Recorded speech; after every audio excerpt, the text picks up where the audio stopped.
पाकिस्तान के रक्षा मंत्री की ओर से तो धमकी दे दी गई है, अब इस पर तालिबान भड़क गया है। आप दोनों मेरे साथ बने रहिएगा, एक बड़ी खबर बता देते हैं इसी से जुड़ी हुई। घुसकर मारेंगे वाले बयान पर तालिबान भड़क गया है। पाकिस्तान की फौज अंजाम भुगतने को तैयार रहे, ये अफगानिस्तान की ओर से कह दिया गया है।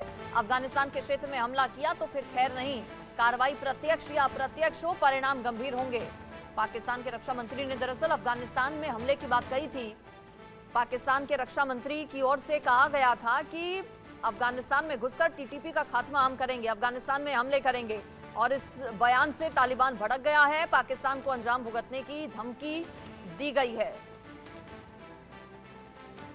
तो तालिबान की ओर से इस पर प्रतिक्रिया दी गई है, गुस्सा जाहिर किया गया है। और देखिए, ना सिर्फ तालिबान की ओर से रिएक्शंस आए हैं, बल्कि बताया जा रहा है कि पाकिस्तान में जो विपक्ष के नेता हैं उनकी ओर से भी रक्षा मंत्री आसिफ के बयान पर, ख्वाजा के बयान पर आपत्ति जाहिर की गई है। कहा गया है कि आप इसके लिए माफी मांगिए। चलिए आपको जल्दी से बता देते हैं कि पाकिस्तान पर आखिर तालिबान अब क्यों भड़क गया, पूरे मामले की शुरुआत कहां से हुई। दरअसल मामले की शुरुआत यहां से हुई कि पाकिस्तान में रक्षा मंत्री की तरफ से बयान दिया गया और उस बयान से तालिबान नाराज है। पाकिस्तानी रक्षा मंत्री की ओर से जो बयान दिया गया उस पर नाराजगी, घर में घुसकर मारेंगे की जो बात कही गई थी रक्षा मंत्री की ओर से, उसको लेकर तालिबान भड़क गया है। हमला करने पर अंजाम भुगतने की बात कही गई है। तालिबान की ओर से कहा गया है कि अगर आप हमला करेंगे तो हम चुप नहीं बैठेंगे, उसका अंजाम आप भुगतने के लिए तैयार रहिएगा। अफगान क्षेत्र में हमला किया तो फिर खैर नहीं, ये अफगानिस्तान पर राज करने वाले तालिबान की ओर से कहा गया है। कहा यह गया कि प्रत्यक्ष या अप्रत्यक्ष हो, परिणाम गंभीर होंगे। पाकिस्तानी रक्षा मंत्री की ओर से जो बयान दिया गया उस पर अब तालिबान का भी आया है reaction. UK Devnath sir, Pakistan और अफगानिस्तान में जो स्थितियां हैं वो गंभीर हैं पहले से, चूंकि तालिबान का कब्जा अफगानिस्तान में है और पाकिस्तान की स्थितियां सभी के सामने हैं। क्या दोनों देशों के बीच युद्ध छिड़ने वाला है, ऐसा लगता है आपको? अगर पाकिस्तान ने गलती से अफगानिस्तान के ऊपर अंदर घुसकर टीटीपी के लड़ाकों का पीछा किया तो बहुत हाई प्रोबेबिलिटी है कि पाकिस्तान की आर्मी ग्राउंड पर लूजर होगी, यानी हारेगी, बुरी तरह से पिटेगी। तो जैसा कि हमने पहले भी देखा था, इस साल के मार्च में भी देखा था, जब ऐसा ही कुछ हुआ था बॉर्डर एरिया पे डोरन लाइन पर, तो पाकिस्तान की आर्मी को फाइनली मजबूरी में पाकिस्तान की एयरफोर्स को बुलाना पड़ा। और जब पाकिस्तान की एयरफोर्स ने अफगानिस्तान के बॉर्डर के अंदर 2-3 गांवों के ऊपर बॉम्ब्स गिराए तो उसमें काफी दर्जनों की तादाद में नॉर्मल सिविलियंस, औरतें, बच्चे, बूढ़े मारे गए। इससे अफगानिस्तान की जो तालिबान सरकार है बहुत खफा हो जाती है। और इस बार तो अफगानिस्तान की तालिबान सरकार ने भी बोल दिया है कि अगर पाकिस्तान ने ये गुस्ताखी की तो अफगानिस्तान की तालिबान सरकार कड़े और बहुत ही मजबूत जवाब देगी। अब सवाल उठता है कि अफगानिस्तान की तालिबान सरकार के पास है क्या? देखिए, एज ए मिलिट्री एनालिस्ट मैं आपको बताता हूं, अफगानिस्तान की एयरफोर्स नहीं है, अफगानिस्तान के पास जो आर्मी है वो भी कोई खास मजबूत नहीं है, लेकिन अफगानिस्तान के पास एक बहुत मजबूत और बहुमूल्य खजाना है। वो है हजारों की तादाद में अफगानिस्तान तालिबान के लड़ाके, जो कि थोड़ा सा उनको आप पैसा दे दीजिए, थोड़े हथियार दे दीजिए, अम्युनिशन दे दीजिए, और वो क्या करेंगे, इनको लॉन्च कर देंगे पाकिस्तान की तरफ।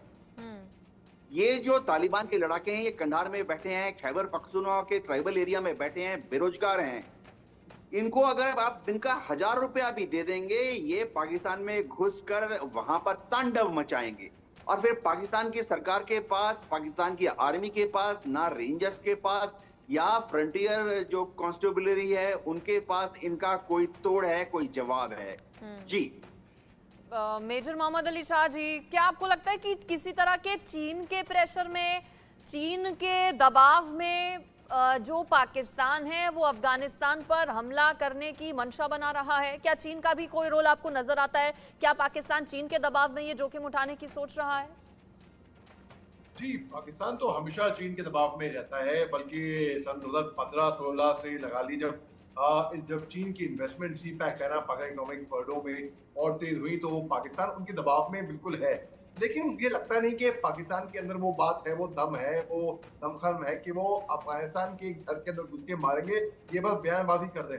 अब आपको मैं आपको बताऊं, तरीके तालिबान पाकिस्तान के अंदर टीटीपी के अंदर इतने सारे फैक्शन, इतने सब ग्रुप्स में बटा हुआ है। जैसे कि आप 2019 की बात करते हैं, United states department of defence की एक रिपोर्ट थी जहां पे 3000 से 4000 टीटीपी के उग्रवादी अफगानिस्तान के अंदर थे। अब जुलाई और नवंबर 2020 में अमजद फारूकी ग्रुप एक फैक्शन है, वो है कि लश्कर ए झांगवी का है। लश्कर ए तोयबा का हमने नाम सुना है, मगर लश्कर ए झांगवी का बहुत कम लोगों ने सुना होगा। फिर मूसा शहीद कारवान ग्रुप है इनका एक, फिर महसूद फैक्शन है टीटीपी के, फिर मोहम्मद तालिबान, मोहम्मद तालिबान ग्रुप है, फिर बजूर तालिबान ग्रुप है, फिर जमातुल आहर ग्रुप है, हिजबुल अहरार ग्रुप है। ये पूरे ग्रुप्स मर्ज हो गए टीटीपी के साथ, और जो रीऑर्गेनाइजेशन हुई वो टीटीपी से वो और डेडली अटैक्स करने लग गए। फिर 2020 में जब इनकी जब फैक्शन हुई, जो लीडरशिप जो नूर वाली महमूद जिसके बारे में बताया अभी आपको, तो ये और डेडली अटैक करने लगे। अब चीन का दबदबा फिर भी रहा, हालांकि ये इतने सारे ग्रुप्स बन गए, इतने फैक्शंस में लोग तस्वीर भी नहीं कर पाएंगे कि इतने सारे फैक्शन इनके होंगे। अब ये अलग अलग फैक्शन में बढ़ गए, चीन का दबदबा बना रहा। तो जी हाँ, आपका कहना बिल्कुल गलत नहीं होगा एक तरीके से कि चीन का भी दबदबा उसमें है, क्योंकि पाकिस्तान और अफगानिस्तान में किसी चलिए ठीक है मिस्टर शाह, बने रहिए मेरे साथ, लौटूंगी आपके पास में। एक